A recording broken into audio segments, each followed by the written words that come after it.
Bonjour Eliassir. Bonjour Sadri.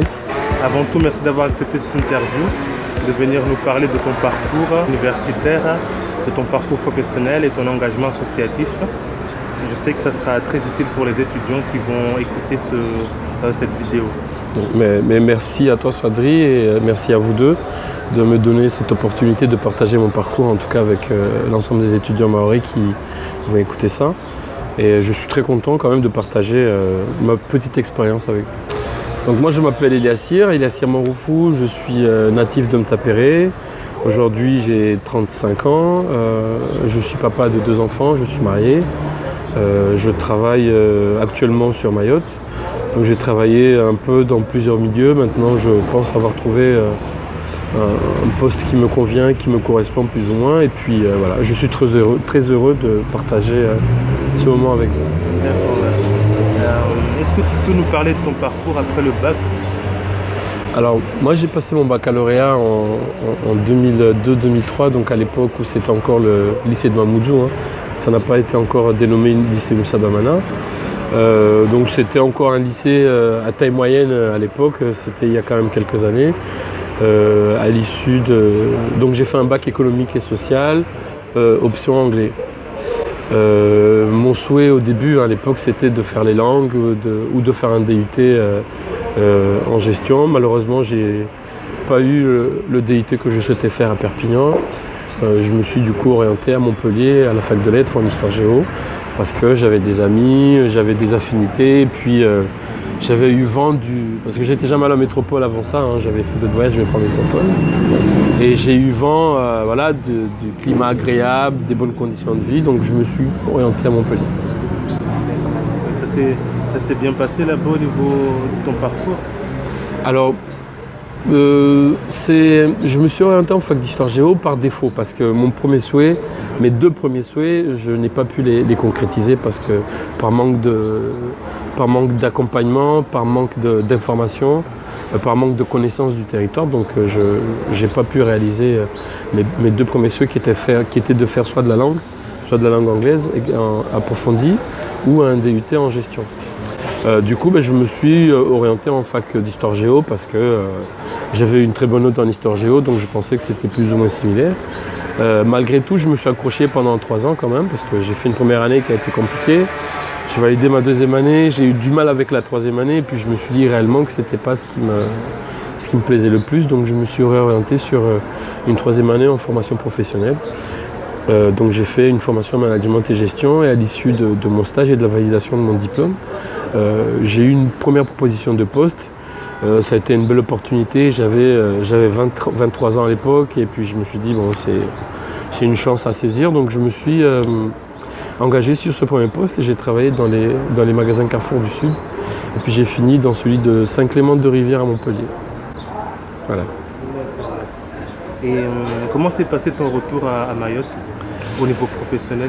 Alors au niveau professionnel, depuis que je suis rentré à Mayotte, alors ça c'est pas tout de suite, la machine n'a pas tout de suite pris, Je suis rentré en 2010, et en 2010 je suis rentré parce que je souhaitais me réorienter réellement, et j'ai quand même travaillé dans le même milieu pendant quelques mois ici dans la gestion commerciale et management pendant quelques mois, et à l'issue de ça j'ai décidé de repasser un concours pour intégrer un IRTS à La Réunion, pour devenir travailleur social.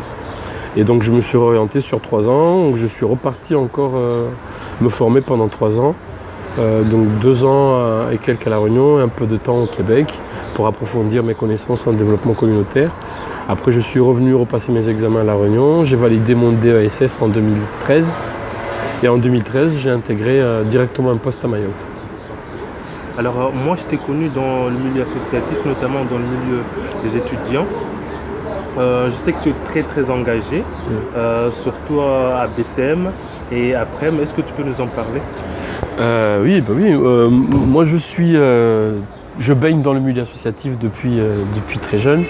Et puis ce qui a réellement concrétisé mon projet de m'intégrer dans le milieu associatif, c'est quand moi je suis arrivé quand même à Montpellier, j'ai eu quand même quelques personnes de l'association AEM qui m'ont accompagné, qui m'ont aidé à m'intégrer, donc ça m'a C'est une expérience qui a été très positive pour moi, donc je me suis dit déjà je connais assez bien le milieu associatif, je vais donner un peu de mon temps aussi. Donc j'ai commencé en métropole avec l'AEM, j'ai été secrétaire pendant un temps, en plus j'ai été vice-président à une époque avec Mogman. Et puis en revenant ici, donc l'idée c'était de partager un constat de ce que nous avons vécu, moi et certains camarades en métropole, accompagner en tout cas les jeunes qui sont ici pour ne pas faire les mêmes erreurs que moi dans le cadre de l'orientation, dans le cadre du choix de leur école, dans le soutien scolaire, etc. etc. Donc on a créé en 2010 l'association qui s'appelle PREM aujourd'hui, Promotion de la Réussite éducative à Mamoudzou, qui aujourd'hui accompagne chaque année un peu plus d'une centaine d'élèves sur leur dossier post-bac, les projets d'orientation, des projets de parrainage, etc., etc. En tout cas, dans l'idée de les accompagner à mieux s'intégrer en métropole. En deçà de ça, je suis très actif dans le milieu associatif local ici, notamment dans le mouvement sportif, où j'essaie de donner un peu de mon temps, de mon expertise sur l'accompagnement, sur les dossiers, sur comment vivre avec les jeunes dans le milieu associatif, etc. Donc je donne beaucoup de mon temps. Et puis je suis un sportif en herbe, même si je ne le pratique pas tous les jours, mais j'ai quand même pratiqué pas mal de temps et maintenant je rends un peu du temps que les anciens m'ont donné à moi aussi, à la jeunesse d'aujourd'hui. Ton nom me disait quelque chose, tu n'as pas un frère qui est basketteur par hasard? Si, bien sûr. C'est mon plus jeune frère, hein, Kadri Medanze.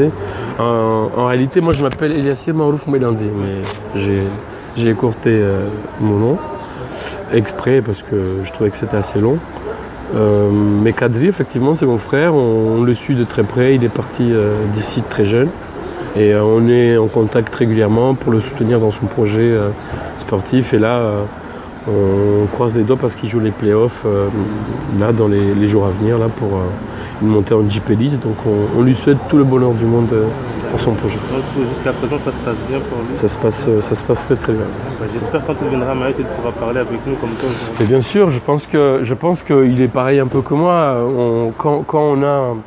Quand on jouit d'une image positive comme lui aujourd'hui, je pense qu'il ne sera jamais contre dans l'idée de partager un peu de son temps, de son expérience, pour en tout cas encourager la jeunesse mahoraise à évoluer un peu de plus en plus.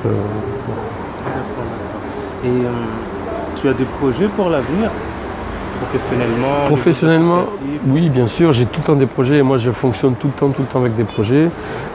Tu n'es pas sans savoir qu'aujourd'hui, même si je suis diplômé assistant service social, j'ai exercé comme assistant social pendant 4 ans. Ensuite comme coordonnateur du programme de réussite éducative de Mamoudzou. Maintenant, j'ai eu une opportunité de me former encore un peu plus et de toucher à un milieu professionnel différent. Donc depuis 1 an, là, je suis le collaborateur parlementaire du sénateur de Mayotte, Hassani Abdallah. Donc je vogue entre Mayotte, Paris, sur des projets de loi, sur des projets d'accompagnement, des structures, etc. Et puis j'apprends beaucoup de choses.